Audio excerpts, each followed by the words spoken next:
Warahmatullahi wabarakatuh. Perkenalkan, nama saya Anis Nur Fitriani dengan NIM 1262042031186. Pada video kali ini, saya akan menjelaskan materi mengenai cabang filsafat matematika. Cabang filsafat matematika dibedakan menjadi 3. Yang pertama, epistemologi matematika, yang kedua, ontologi matematika, dan yang ketiga, metodologi matematika.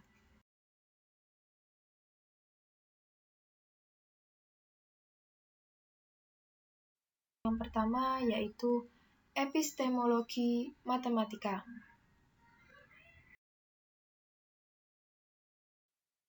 Definisi epistemologi matematika yaitu epistemologi matematika yaitu cabang filsafat yang berhubungan dengan matematika, di mana matematika yang dianggap sebagai sains atau sebuah pengetahuan yang diperoleh dari hasil proses belajar.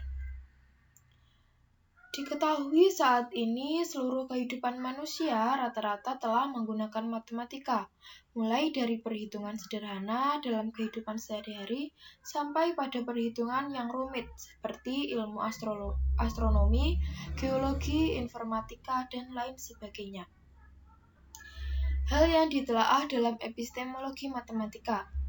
Hal-hal yang ditelaah dalam cabang ini merupakan segi-segi dasar pengetahuan matematika, seperti sumber, hakikat, batas-batas, dan kebenaran pengetahuan, beserta ciri-ciri matematika yang meliputi abstraksi, ruang, waktu, besaran, simbolik, bentuk, dan pola.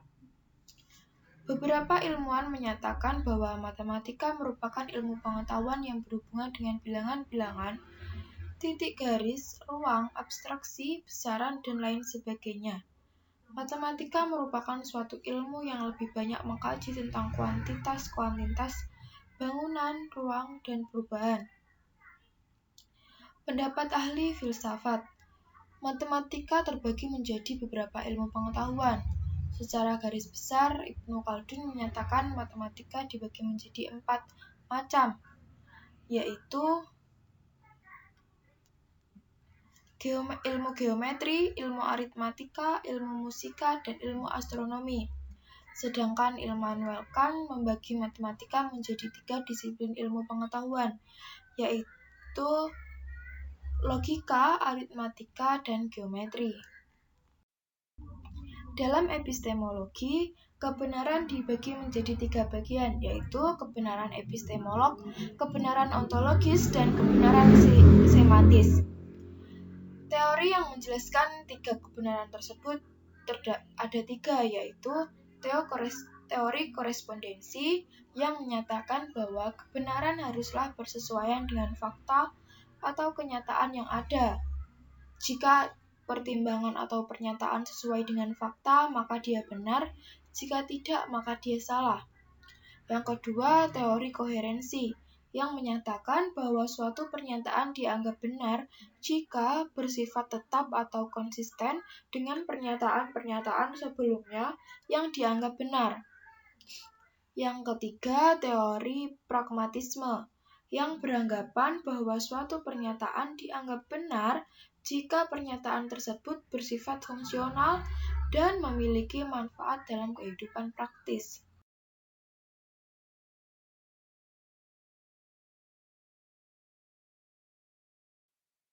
Pembahasan yang kedua yaitu ontologi matematika.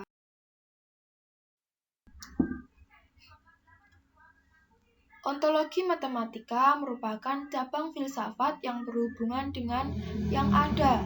Sesuatu yang ada termasuk di dalamnya hal-hal metafisik di dalam pengetahuan matematika.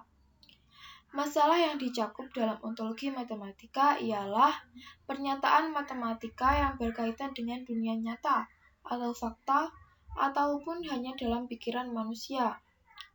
Sejarah mengatakan bahwa para ahli filosofi dan ahli matematika pada zaman dahulu mempergunakan matematika sebagai alat dalam melakukan suatu pekerjaan ataupun menyelesaikan masalah, mulai dari hal-hal yang sederhana sampai pada hal yang menakjubkan.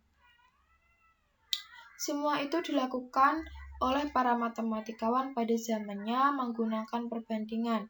Perbandingan dari benda nyata yang dapat mereka ukur secara langsung dengan sesuatu yang akan mereka ukur. Suatu pemikiran yang luar biasa untuk masa itu sebelum konsep-konsep perhitungan baku dalam matematika ada. Matematika modern tentang pengukuran digunakan untuk menghitung ketinggian awan dalam bidang penerbangan, dalam bidang meteorologi yang berkaitan dengan keadaan cuaca ataupun cara kerja kamera yang selalu kita pakai.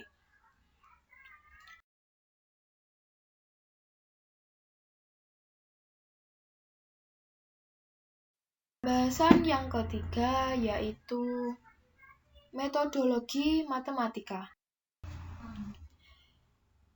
Metodologi matematika adalah penelaahan terhadap metodologi yang khusus digunakan dalam matematika, yang dikenal sebagai metode aksiomatik atau metode hipotetik deduktif.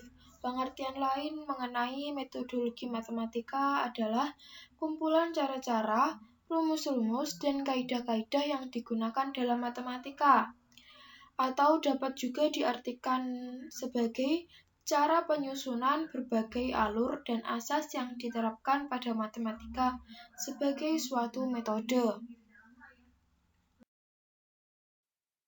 Dalam metodologi matematika terdapat 3 metode, yaitu yang pertama metode deduksi. Suatu metode yang menarik kesimpulan dari prinsip-prinsip umum yang kemudian diterapkan pada sesuatu yang bersifat khusus.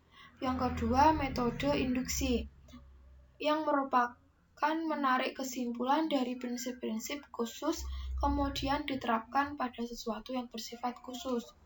Yang ketiga, metode dialektika, yang memiliki pengertian yaitu metode berpikir yang menarik kesimpulan melalui 3 tahap, tesis, antitesis, dan sintesis, atau berdasarkan premis mayor dan premis minor untuk kemudian menghasilkan kesimpulan yang baru.